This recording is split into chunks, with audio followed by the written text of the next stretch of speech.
right here. There were just like, oh my gosh, that is an impactful. 7,000 students. And they were literally at his feet.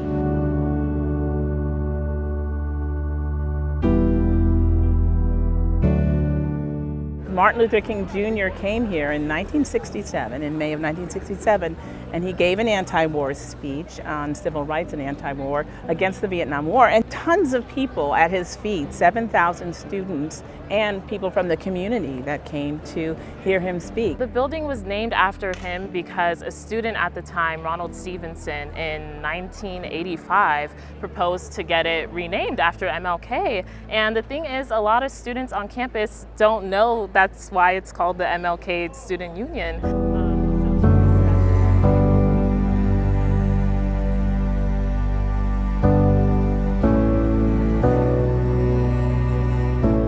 A lot of people don't know the history, and that's really the goal of the tour, to sort of reveal some of this really rich history, Black history, that's connected to an institution like Berkeley that a lot of people just don't know about. The MLK Junior Student Union serves as the home for student resource and service organizations.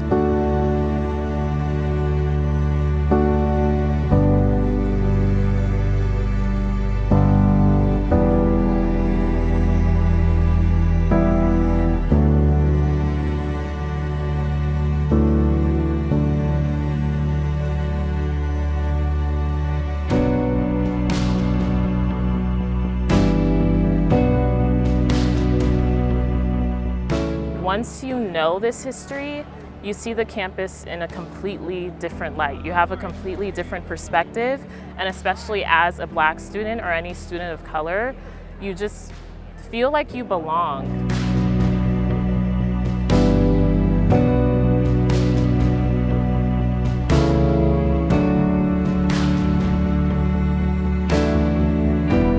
It's been going on, even before my time, it has been going on. And we've informally, anecdotally talked about it. And now it's really a stop on the tour, and anybody can come by and understand the history of this space. So it's great. Why was it important for you to add this to the tour?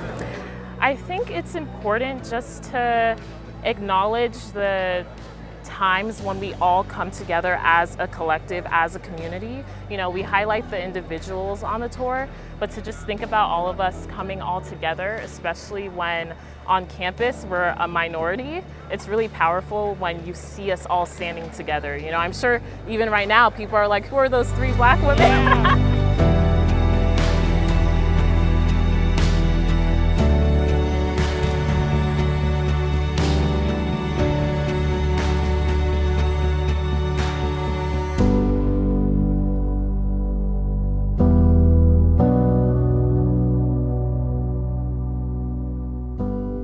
The UC Berkeley Campanile is an incredible historical landmark right in the center of campus. The Campanile, as long as it's been here as a structure, Black students were here before it was built. We just like to make this point that you belong. Black students belong here and have always been here, predating some of these iconic structures. Even though they were here so long ago, there's points where I feel like I can relate to them of, you know, still sometimes I'm the only Black girl in my class or in an extracurricular activity, and you know, I just think about them at those times. They were not only the only Black person in a lot of spaces, but they faced hostility and, you know, some real anti-Black racism, and seeing how they persevered and were just insanely successful, it just gives me a lot of encouragement and really does make me feel like I belong here, you know, because if they were here 100 years ago and accomplished all these things, then I can do it too.